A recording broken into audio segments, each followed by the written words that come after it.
Assalamu alaikum Kırgız elim, кандайсыңар? Bir туғандар жақсысыңарбы?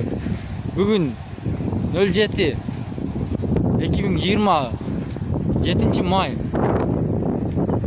Мына кыргыздар жанагы Оренбург обласында алып кеткен кыргыздар. Кыскасы же ар эмес же бер эмес боло албай орто жолдо алып кетти. Же аяк өтө албай атабыз, же бияка кете албай атабыз. Же тамак аштан жок, эйин тала суу жок деген. Эчтеке жок. Барлыгын курсактар ач, жегенге эчтеке жок, нан жок же башка нерсе жок.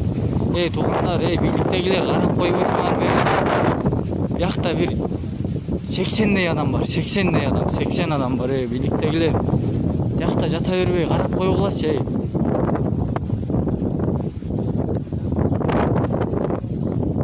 Мына туугандар, кара эле болду.